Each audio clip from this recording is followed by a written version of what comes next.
Hello students, स्वागत है आपका तनु क्लासेस में। तो आज इस वीडियो में हम लेकर क्या है केमिस्ट्री यानी रसायन शास्त्र का चैप्टर 5 जिसका नाम है सरफेस केमिस्ट्री यानी पृष्ठ रसायन का ऑब्जेक्टिव क्वेश्चन से लेकर के आए हैं। सारे के सारे इंपॉर्टेंट ऑब्जेक्टिव क्वेश्चंस हैं और इसी टाइप के आपको बोर्ड एग्जाम में पूछे जाते हैं, इसलिए आप कोशिश कीजिए कि आपसे सारा क्वेश्चन कवर हो जाए। सबसे पहला क्वेश्चन जो है वो ये है कि कोलाइडी विलयन में कोलाइडी कणों का आकार होता है, यानी कोलाइडी विलयन में कोलाइडी कणों का आकार क्या होता है, साइज क्या होता है, वो आपसे पूछा जा रहा है। ठीक है, सबसे पहला समझिए कि कोलाइड विलयन क्या होता है। देखिए, कोलाइड विलयन का एक अवस्था होता है जिसमें कणों का जो आकार होता है वो 10⁻⁻6 मीटर से 10⁻⁻9 मीटर तक होता है। कितना होता है? 10⁻⁻6 मीटर से 10⁻⁻9 मीटर तक होता है। किसका आकार? कण का आकार। ऐसा विलयन जिसमें कण का आकार 10⁻⁻6 मीटर से 10⁻9 मीटर होता है उसको क्या कहेंगे?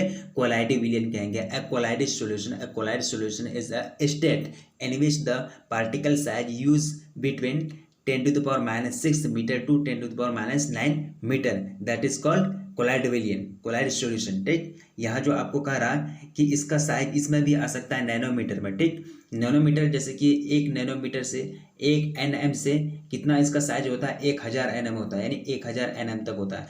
यानी 1 नैनोमीटर से 1000 नैनोमीटर तक इसका साइज होता है, कण का साइज होता है। आपको नैनोमीटर में भी क्वेश्चन आ सकता है कभी, लेकिन यहाँ आपको मीटर में पूछा जा रहा है तो इसका आंसर कौन सा हो जाएगा? ऑप्शन ए इज करेक्ट, यानी 10⁻⁻6 से 10⁻�9 मीटर इसका एक तरह से साइज होता है कोलाइडी विलयन के कणों का। तो पहला क्वेश्चन कवर हो गया। आगे बढ़ते हैं दूसरा क्वेश्चन की ओर। ये क्वेश्चन आपको कह रहा है कि निम्नलिखित में किस धातु का निष्कर्षण मैक-ऑर्थर विधि से किया जाता है? मैक-ऑर्थर विधि। ठीक है, मैक-ऑर्थर विधि से किस धातु का निष्कर्षण किया जाता है? ऑप्शन के रूप में आपको दिया जा रहा है AgFeCuNa, यानी सिल्वर, लोहा, कॉपर और सोडियम दिया जा रहा है आपको। 4 ऑप्शन है, लेकिन करेक्ट आंसर जो होगा उसका होगा आपका Ag, यानी सिल्वर का जो निष्कर्षण होता है वो किस विधि से होता है? मैक-ऑर्थर विधि से होता है।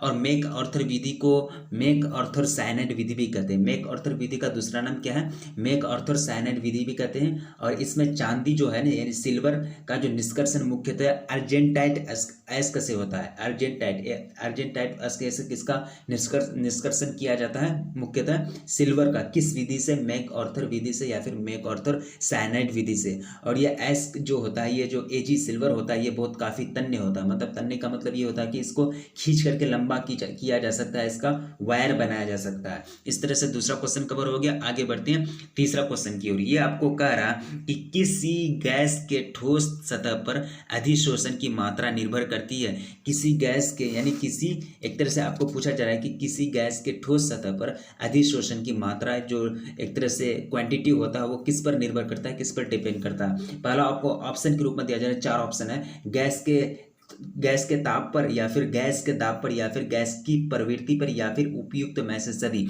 इसका जो करेक्ट आंसर होगा वो होगा आपका उपयुक्त में से सभी, यानी तीनों पर, ताप पर भी, दाब पर भी और प्रवृत्ति पर भी निर्भर करता है। किसी गैस, यानी किसी गैस के ठोस सतह पर अधिशोषण की मात्रा जो होती है दाब, ताप और प्रवृत्ति तीनों पर निर्भर करता है। ठीक है, इसी तरह हम आगे बढ़ते हैं। ये क्वेश्चन आपको कह रहा है कि निम्नलिखित में कौन सी धातु प्रकृति में मुक्त अवस्था में पाई जाती है? फ्री स्टेट, जिसको कहते हैं फ्री स्टेट, मुक्त अवस्था में पाई जाती है। सोडियम पाई जाती है, लोहा पाई जाती है, जिंक पाई जाती है, या फिर प्लेटिनम पाई जाती है। देखिए, यहाँ जो पाई जाती है मुक्त अवस्था में जो प्रकृति में पाई जाती है वो 2 धातु पाई जाती है।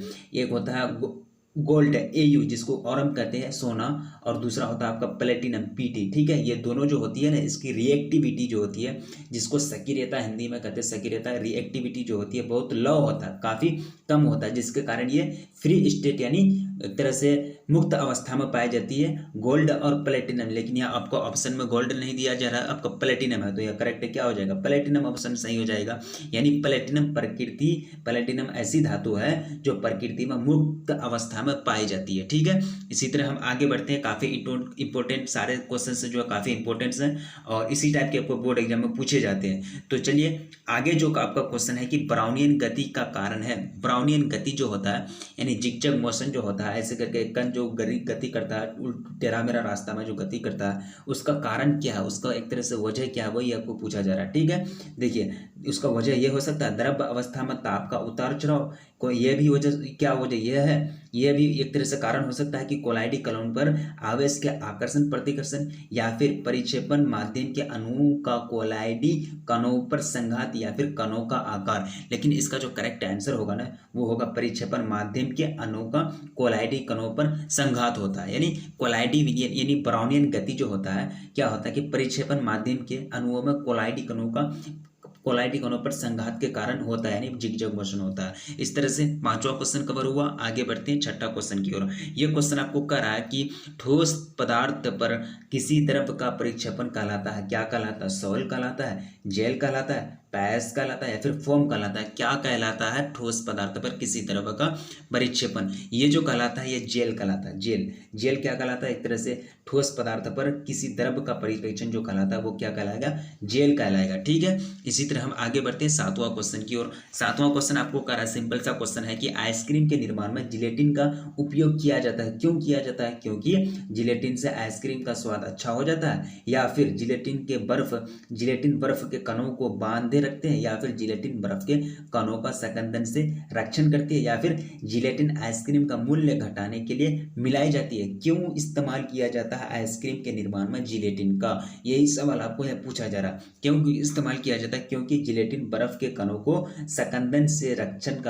करती है, यानी एक तरह से रक्षा करके रखती है। जिलेटिन बर्फ के कणों को संकंदन से रक्षा करके रखती है, जिस कारण आइसक्रीम में किसका इस्तेमाल होता है? जिलेटिन का उपयोग किया जाता है। ठीक है, इसी तरह आगे बढ़ते हैं। ये क्वेश्चन आपको कह रहा है कि बादल, कोहरा, कुहासा, द्रव्य गैस, कोलाइडी एरोसोल है, धूम यानी स्मोक किस प्रकार का कोलाइडी तंत्र है? यानी आप स्मोक के बारे में पूछा जा रहा है, यानी धूम जो होता है वो किस प्रकार का आपका कोलाइडी तंत्र है? आपको पहला ऑप्शन है ठोस गैस तंत्र है, या फिर गैस द्रव है, या फिर द्रव गैस तंत्र है, या फिर गैस ठोस है। लेकिन करेक्ट जो आंसर होगा वो होगा आपका ठोस गैस। यानी जो ये है कोलाइडी यानी स्मोक जो है, धूम जो है स्मोक, वो किस प्रकार का कोलाइडी तंत्र होगा? ठोस गैस होगा। इस तरह से आठवां क्वेश्चन कवर हुआ।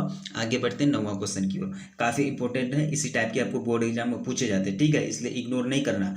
बोर्ड एग्जाम में जो पूछे जाते हैं इसी टाइप के सिंपल सवाल तो होते हैं। सरफेस केमिस्ट्री से केमिस्ट्री का 5th चैप्टर, ठीक है, यानी पृष्ठ रसायन से इसी टाइप के आपको क्वेश्चन पूछे जाते हैं।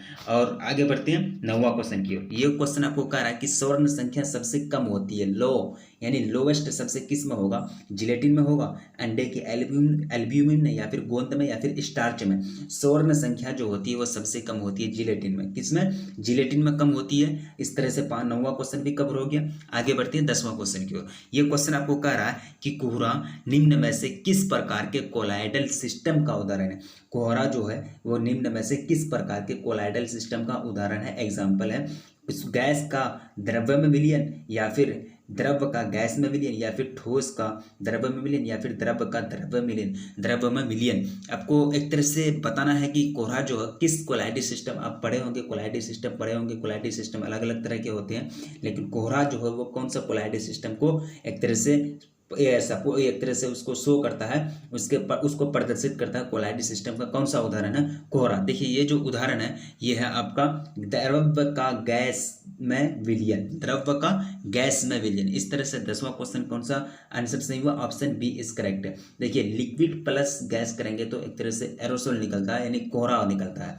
ठीक है, इसको कहते हैं फोग भी कहते हैं। इसका मतलब आंसर कौन सा हुआ? 10वां क्वेश्चन का आंसर कौन सा हुआ? ऑप्शन बी, द्रव का गैस में विलयन। इसी तरह 11वां क्वेश्चन आपको कह रहा है कि निम्न में हाइड्रोफोबिक कोलाइड है। निम्न में हाइड्रोफोबिक कोलाइड कौन है वो आप चूज कीजिए कि स्टार्च है, जिलेटिन है, गोंद है, या फिर सल्फर है। कौन सा है? देखिए ये जो होगा आपका सल्फर होगा, यानी हाइड्रोफोबिक कोलाइड कौन सा होगा? सल्फर हो जाएगा। स्टार्च, जिलेटिन, गोंद ये सब हाइड्रोफोबिक कोलाइड नहीं होते। इसमें कौन सा हाइड्रोफोबिक कोलाइड है? सल्फर है। इस तरह से आगे बढ़ते हैं 12वां क्वेश्चन की ओर। यह आपको कह रहा है कि किसके द्वारा दूध को कुछ समय के लिए सुरक्षित किया जा सकता है? किसके द्वारा किया जा सकता है? किस दूध को एक तरह से सुरक्षा, वो एक तरह से फटने से, खराब होने से बच जाए, सुरक्षा प्रदान की जाए कुछ समय के लिए, किसके द्वारा किया जा सकता है? फॉर्मिक एसिड विलयन के द्वारा, या फिर फॉर्मल्डिहाइड विलयन के द्वारा, या फिर एसिटिक एसिड विलयन के द्वारा, या फिर एसिटिल्डिहाइड विलयन के द्वारा। देखिए इसको जो एक तरह से प्रोटेक्ट किया जा सकता है कुछ समय के लिए, दूध को सुरक्षा दिया जा सकता है वो किसके उपयोग से, फॉर्मल्डिहाइड के उपयोग से दिया जा सकता है। यानी फॉर्मल्डिहाइड का अगर यूज़ करेंगे तो दूध को कुछ समय के लिए सुरक्षित रखा जाता है फॉर्मल्डिहाइड का यूज़ करके। और यह जो फॉर्मल्डिहाइड जो होते हैं, यह एक प्राकृतिक रूप में पाया जाने वाला एक कार्बनिक यौगिक है, यानी कार्बनिक कंपाउंड होता है फॉर्मल्डिहाइड, ठीक। और इसका जो सूत्र होता है, सूत्र फॉर्मूला होता है CH2O। क्या होता है CH2O, किसका, फॉर्मल्डिहाइड का। और इसमें एक तरह से ग्रुप पाया जाता है अल्डिहाइड का ग्रुप। अल्डिहाइड का ग्रुप पढ़े होंगे, अल्डिहाइड का ग्रुप का नाम क्या है पता है, बॉन्ड CHO, ठीक। बॉन्ड CHO अल्डिहाइड का ग्रुप है। और इसमें फॉर्मल्डिहाइड में कौन सा ग्रुप पाए जाते हैं, यही अल्डिहाइड का ग्रुप पाए जाते हैं, ठीक है। और इसका ये क्या है, कार्बनिक यौगिक है जो नेचुरल में पाया जाता है, प्राकृतिक में पाया जाता है। इसके इस्तेमाल से दूध को कुछ समय के लिए प्रोटेक्ट किया जा सकता है, सुरक्षित रखा जा सकता है। इसी तरह आगे बढ़ते हैं। आगे का क्वेश्चन आपको कह रहा है कि भौतिक अधिशोषण, भौतिक अधिशोषण में गैस के कण ठोस सतह पर किस बल द्वारा बंधे रहते हैं, रासायनिक बल द्वारा, वैद्युत बल द्वारा, या फिर गुरुत्वीय बल द्वारा, या फिर वांडरवाल फोर्स से, यानी वांडरवाल फोर्स के द्वारा बंधे रहते हैं। किसके द्वारा बंधे रहते हैं, वांडरवाल फोर्स के द्वारा भौतिक अधिवेशन में गैस के कण और ठोस के मतलब गैस के कण ठोस के सतह पर किस बल पर बल द्वारा बंधे रहते हैं, जो ये बंधे रहते हैं किस बल के द्वारा, वांडरवाल फोर्स, यानी वांडरवाल फोर्स से, यानी वांडरवाल बल के द्वारा। इसी तरह आगे बढ़ते हैं 14वां क्वेश्चन की ओर। ये क्वेश्चन आपको कह रहा है कि रासायनिक अधिशोषण में कितनी परतें होती है, एक परत होती है, दो परत होती है, या फिर बहुत सी परत होती है, या फिर परत होती ही नहीं है, मतलब जीरो। यानी रासायनिक अधिशोषण में जो परत होती है वो होती है एक परत होती है, ओनली वन लेयर, यानी ओनली वन लेयर होती है। कितने, वन लेयर होती है रासायनिक अधिशोषण में, ठीक। इस तरह से 14वां क्वेश्चन कवर हुआ। आगे बढ़ते हैं 15वां क्वेश्चन की ओर। ये करा कि टिंडल प्रभाव पाया जाता है, यानी टिंडल इफेक्ट शो करता है। किसमें शो होता है, विलयन में होता है, अवक्षेप में होता है, सोल में होता है, या फिर वाष्प में होता है। किसमें शो होता है टिंडल प्रभाव, यानी टिंडल प्रभाव पाया जाता है, किसमें पाया जाता है, ये देखिए सोल में पाया जाता है। किसमें, टिंडल इफेक्ट किसमें पाया जाता है, सोल में पाया जाता है। अब सोल क्या होता है, सोल एक प्रकार का खूब एक तरह से काफी अस्थायी होता है। सोल एक प्रकार का काफी अस्थायी यौगिक है। और इसका जो समझे कि सोल का जो उदाहरण है, MgO को मान लीजिए, MgO जो है एक सोल है, यानी मिल्क ऑफ मैग्नीशिया। MgO को क्या कहेंगे, milk of magnesia. Milk of magnesia क्या है, सोल का एक प्रकार का उदाहरण है। और ये क्या करेगा, टिंडल प्रभाव को शो करेगा, यानी इसमें टिंडल प्रभाव पाया जाएगा। पेंट हो गया, पेंट जो इस्तेमाल किए जाते हैं ये भी सोल है। और पेंट भी क्या किसको शो करेगा, टिंडल प्रभाव को शो करेगा। और रक्त भी है, ये भी क्या है, मतलब एक तरह से रक्त भी जो है एक तरह से सोल के मतलब उदाहरण है। ये भी क्या करेगा, टिंडल इफेक्ट को शो करेगा, ठीक। इसी तरह से 15वां क्वेश्चन कवर हो गया। आगे वाला क्वेश्चन आपको कह रहा है कि निम्न में से कौन लायोफिलिक कोलाइड है। लायोफिलिक कोलाइड यानी कोलाइड का एक प्रकार होता है लायोफिलिक कोलाइड। इसमें से लायोफिलिक कोलाइड कौन है, दूध है, गोंद है, कुहासा है, या फिर रक्त है। देखिए लायोफिलिक जो कोलाइड है वो आपका दूध है। कौन है, दूध। दूध क्या है, लायोफिलिक कोलाइड है। लायोफिलिक कोलाइड का एक उदाहरण है। लायोफिलिक कोलाइड क्या है, कोलाइड का एक प्रकार है, ठीक है।